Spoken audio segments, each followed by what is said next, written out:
grande susceptibilité, un grand enthousiasme, des actes de violence, des fureurs, etc., sentiment de supériorité. Bon. D'autres qui sont d'ordre somatique, une grande sensibilité, visuelle et acoustique, des douleurs des céphalgies, etc., etc. Et puis d'autres, et c'est ça qui est très intéressant chez Esquirol, d'ordre linguistique. Ben, il l'appelle pas comme ça, il ne dit pas d'ordre linguistique, mais il parle d'une rapide association et incohérence des idées, un défaut de l'attention, un égarement du jugement. Est-ce que c'est une interprétation d'Esquirol ou est-ce que, vous voyez, est-ce que c'est une sorte d'apercevoir le délire, ou c'est autre chose? Désordre de la pensée, création d'un langage propre. Regardez ce qu'il dit Esquirol. Quelquefois aussi, il répète pendant plusieurs heures le même mot, la même phrase, le même passage de musique sans paraître y attacher le moindre sens. Il en est qui s'est créé un langage tout particulier, d'autres en parlant d'eux-mêmes n'en parlent jamais qu'à la troisième personne. Esquirol déjà, à l'époque, n'est-ce pas?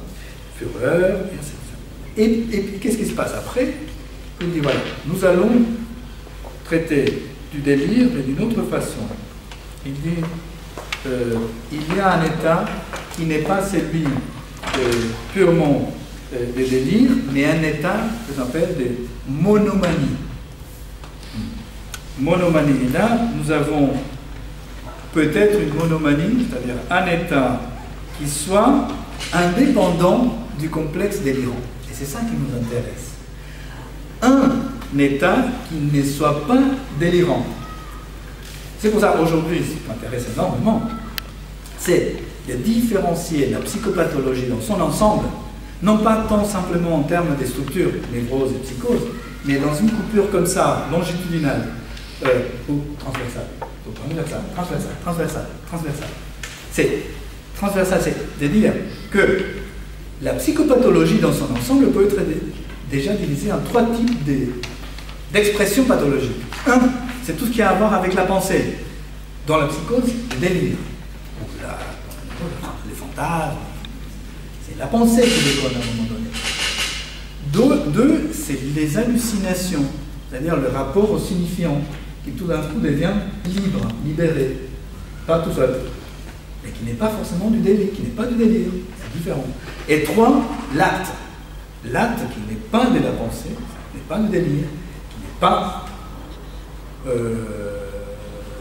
de l'hallucination, et qui est juste un pur acte, surtout un acte agressif, contre soi ou contre les autres, et qui n'est pas forcément toujours délirant. Par exemple, quand une patiente hystérique, mélancolisée, mais hystérique, s'est fait des scarifications sur les bras, mais non pas pour se tuer, hein, juste s'est fait des scarifications superficielles, hein, pas... C'est un peu impressionnant, mais ce n'est pas grave, disons, au niveau médical du terme. Ça, c'est un acte, ce n'est pas délirant en soi, ce n'est pas hallucinatoire. C'est juste un agissement, un traitement agi sur son corps. Donc c'est différent. Et moi j'ajoute une quatrième expression psychopathologique, qui sont les événements intersubjectifs. C'est-à-dire que le sujet ne souffre pas de la pensée.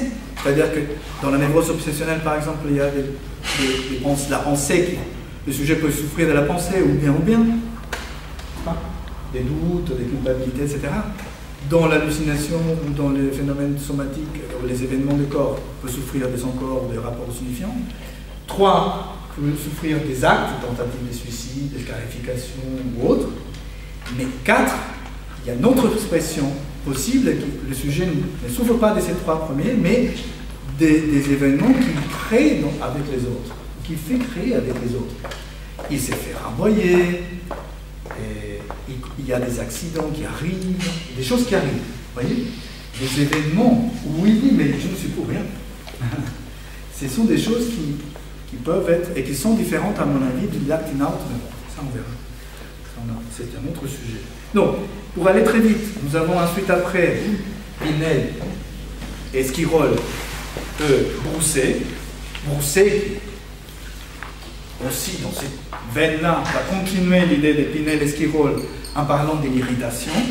Et là, il continue à parler, donc François-Joseph Broussais, de la frénésie et des monomanies qui ne sont pas donc délirantes et qui sont suicidaires.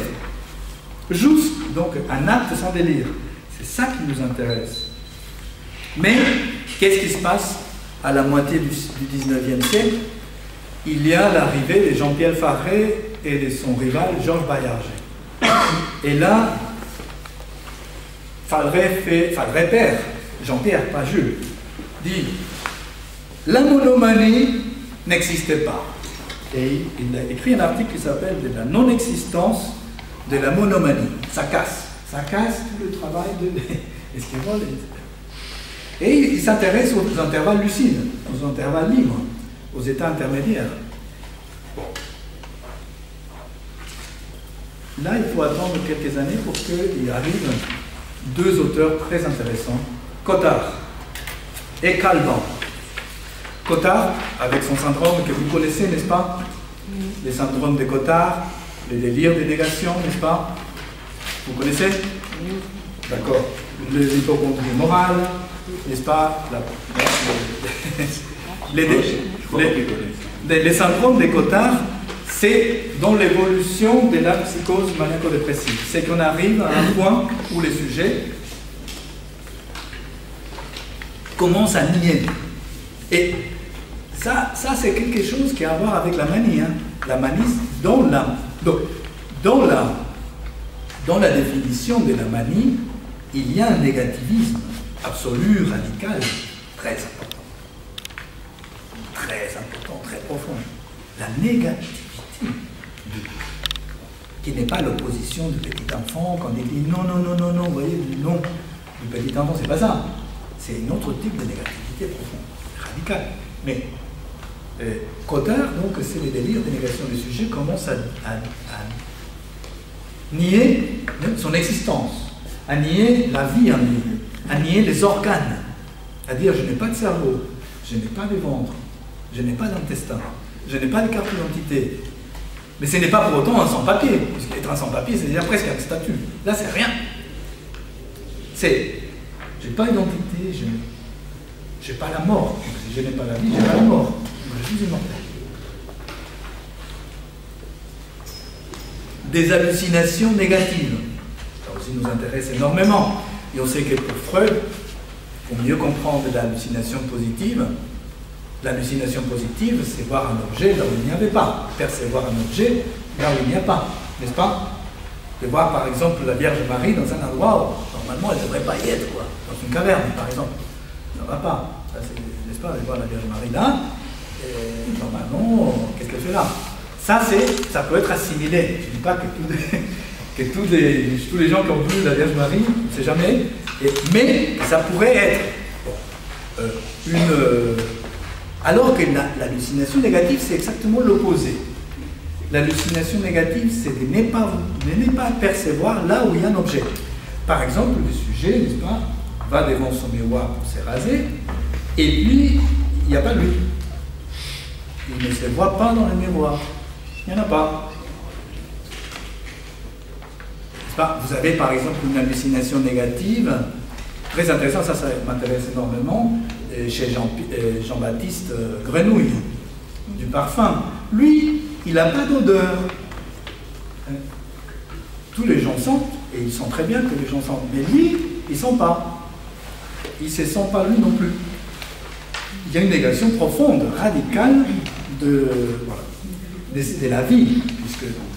Parce qu'on pourrait se demander jusqu'à quel point, n'est-ce pas, Dieu a une odeur. N'est-ce pas? Si tous les êtres humains, ce qui a une odeur, c'est le vivant. Après, on parle de l'odeur des saintetés, n'est-ce pas? L'odeur des saintetés, ces religieuses anorexiques, n'est-ce pas, que parce qu'elles avaient vécu sans sexualité et avec un régime alimentaire très poussé, et au moment du décès, au lieu de pourrir tout de suite et de sentir fort, il y a une production d'acétone. Et cette acétone N'est-ce pas? Parce que normalement, l'être humain considère que les bonnes odeurs sont des odeurs végétales. Mais il y a aussi beaucoup de produits dérivés du pétrole qui sont utilisés dans les parfums, et donc pas simplement les fleurs, etc. Si vous voyez la description des produits, des parfums, il y a quelques produits dérivés du pétrole aujourd'hui. Comme si le pétrole sentait bon. Bon, il y a des gens qui peuvent se chuter à l'essence aussi, n'est-ce pas? À l'alcool. Mais donc, ces religieux mexicains qui produisaient de l'acétone avaient cette impression de sentir bon. Après, c'est pour ça qu'on parlait des odeurs de sensibilité.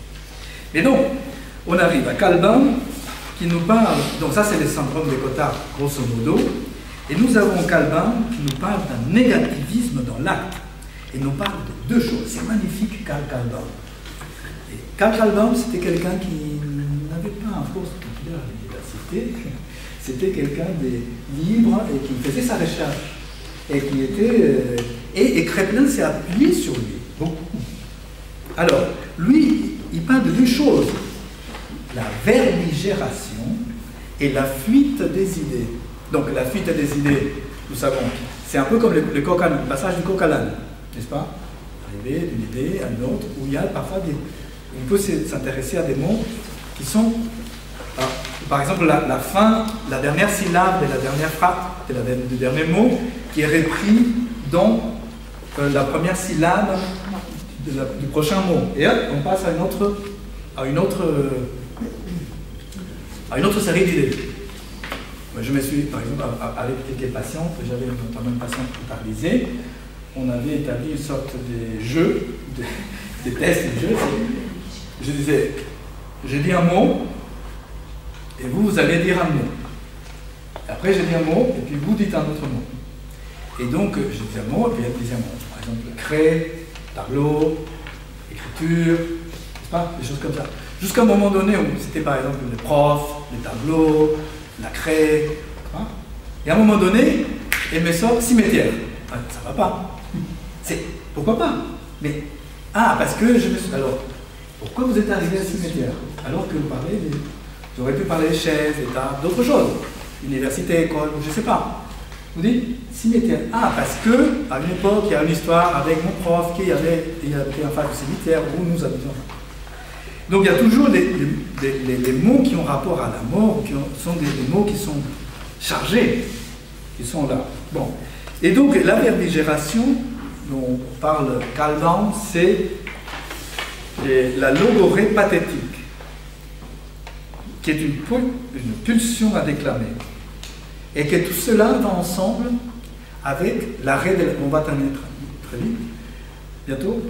Et que ça va ensemble avec l'arrêt de la pensée. Qu'à un moment donné, ça s'arrête des pensées. Ça ne veut pas dire que ça s'arrête de parler. Parce que parler, ce n'est pas toujours penser, n'est-ce pas? Normalement, dans l'échange, dans le colloque courtois, il faut penser, il faut parler.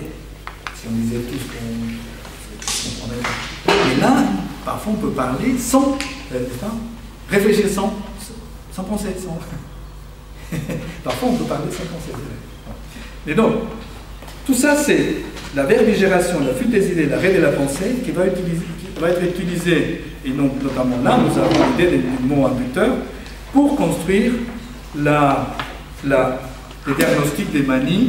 Bon, je vous passe les textes, on ne termine jamais. Et pour dire qu'avec... nous avons Jaspers, nous avons Clairvaux, avec les homicides altruistes, avec l'angoisse altruiste, nous avons tout ça, l'angoisse altruiste par exemple, tout ça, ça fait partie de la manie. La fuite des idées et disons l'orientation vers l'acte. Je vais terminer par cette histoire-là, l'angoisse altruiste, qui est un terme que moi j'utilise beaucoup. L'angoisse altruiste qui est, disons, comme dans les secrets de famille, un des éléments, à mon avis, de l'éthiologie de la psychose, c'est une angoisse qui vient altruiste, parce que c'est une angoisse qui vient de l'autre, que le sujet perçoit comme venant de l'autre, et c'est une angoisse qu'on a pour l'autre. Donc il faut se méfier énormément des angoisses altruistes. Je ne parle pas de la position philanthropique de l'altruisme en société. Et je parle de cette inquiétude que le sujet, une inquiétude extraordinaire que le sujet